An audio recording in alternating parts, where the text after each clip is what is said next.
Assalamualaikum warahmatullahi wabarakatuh.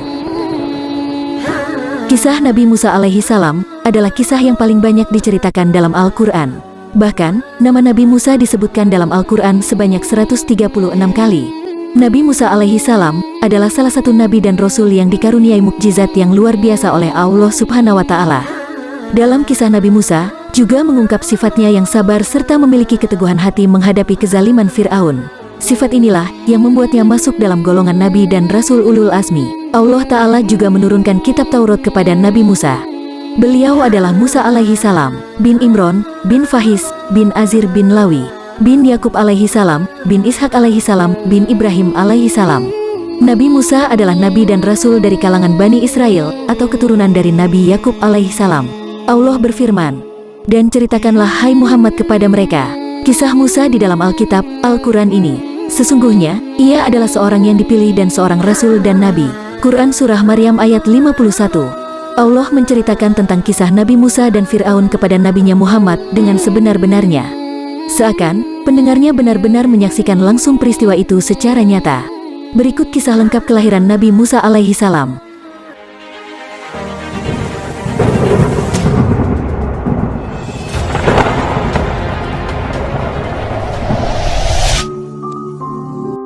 Dikisahkan, pada waktu negeri Mesir dipimpin Fir'aun, kondisi negeri Mesir saat itu sangat mencekam. Karena perbuatan raja yang zalim dan kejam itu, Fir'aun sengaja membedakan rakyatnya berdasarkan kelompok tertentu.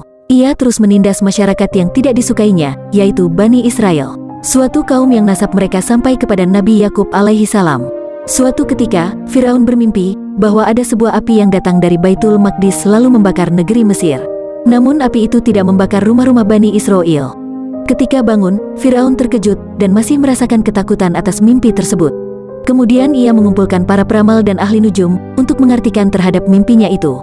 Kemudian para ahli nujum itu menakwilkan arti mimpi Fir'aun. Mereka memberitahukan bahwa akan lahir seorang anak dari kalangan Bani Israel yang akan menjadi sebab binasanya penduduk Mesir di bawah kekuasaannya. Maka Fir'aun merasa takut mimpi tersebut menjadi nyata. Lantas, ia pun memberikan perintah kepada pasukannya untuk membunuh anak-anak laki-laki dari Bani Israel dan membiarkan anak perempuannya tetap hidup, sebagaimana difirmankan dalam Al-Quran. Sesungguhnya, Fir'aun telah berbuat sewenang-wenang di muka bumi dan menjadikan penduduknya berpecah belah dengan menindas segolongan dari mereka, menyembelih anak laki-laki mereka dan membiarkan hidup anak-anak perempuan mereka. Sesungguhnya, Fir'aun termasuk orang-orang yang berbuat kerusakan. Hari demi hari berlalu, namun perintah pembantaian yang kejam dari Raja Zalim masih belum dihentikan. Bahkan, Fir'aun semakin merasa khawatir mimpinya akan segera terjadi. Nabi Musa lahir pada tahun terjadinya perintah pembantaian dari Raja Fir'aun yang kejam. Oleh sebab itu, ibunya takut kalau anaknya dibunuh. Sehingga, ia memilih untuk melahirkan anaknya di tempat yang jauh dari jangkauan mata tentara Fir'aun yang senantiasa menanti anak-anak Bani Israel untuk dibunuhnya. Di tengah perasaan takut dan khawatir ibu Musa, maka Allah mengilhamkan kepada ibu Musa sebagaimana yang telah difirmankan Allah sebagai berikut. "Susuilah dia Musa, dan apabila kamu khawatir terhadapnya maka jatuhkanlah dia ke sungai. Dan janganlah kamu khawatir, dan janganlah pula bersedih hati. Karena sesungguhnya, kami akan mengembalikannya kepadamu, dan menjadikannya salah seorang dari para rasul." Maka ibu Musa pun menyiapkan peti kecil yang terikat dengan tali dan menyusui anaknya. Dan pada saat tentara Fir'aun datang, maka ia menaruhnya ke dalam peti dan meletakkannya di atas sungai Nil. Ketika tentara Fir'aun pergi, ibu Musa menarik kembali peti itu. Hingga suatu ketika, ibu Musa lupa mengikat peti itu dengan tali, maka peti itu terbawa oleh air dan terus berjalan. Sehingga, saudari Musa diperintahkan untuk memperhatikannya dan berjalan di sampingnya sambil melihat kemana peti ini berhenti. Dan berkatalah ibu Musa kepada saudara Musa yang perempuan, "Ikutilah dia." Maka kelihatanlah olehnya Musa dari jauh, sedang mereka tidak mengetahuinya. Peti yang membawa Musa hanyut dan terus bergerak mengikuti arus sungai. Hingga kemudian peti itu terbawa ke arah istana Fir'aun yang berada di dekat sungai Nil. Ketika saudari Musa melihat peti itu mengarah ke istana Fir'aun, maka ia segera menyampaikan kepada ibunya untuk memberitahukan perkara itu. Mendengar hal tersebut hati ibu Musa pun sangat bersedih. Ketika itu, Asiyah istri Fir'aun seperti biasa berjalan di kebun istana yang tak jauh dari sungai.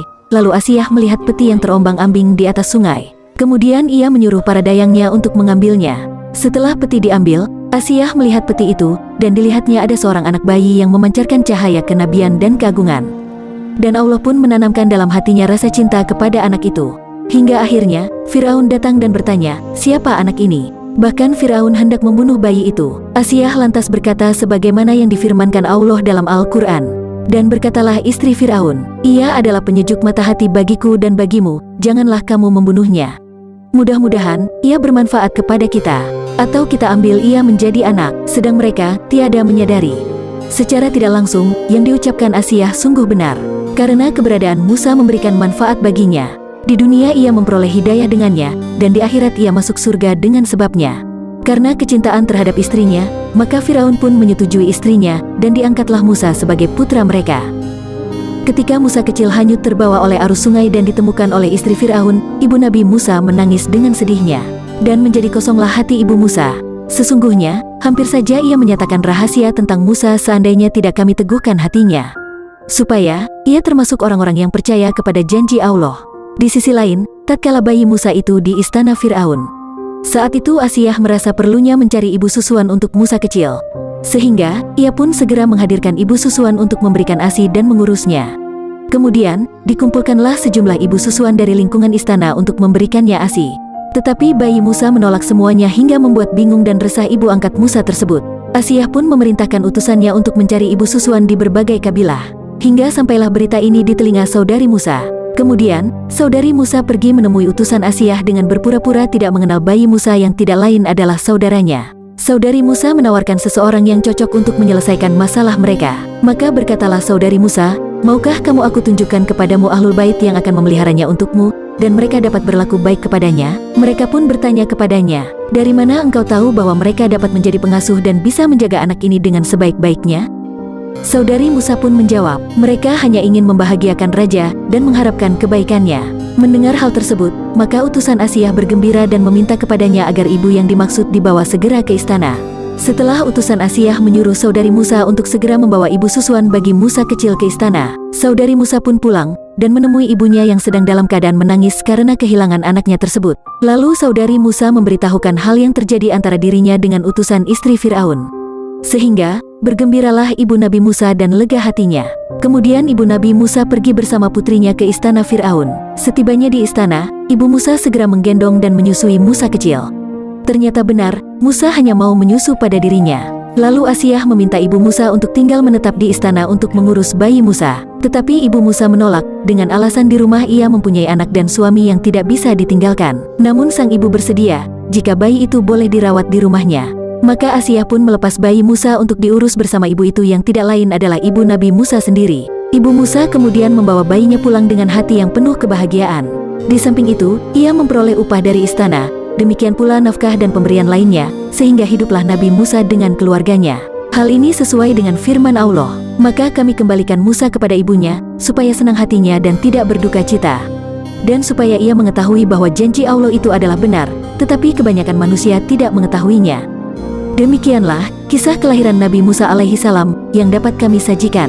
Semoga bermanfaat. Wassalamualaikum warahmatullahi wabarakatuh.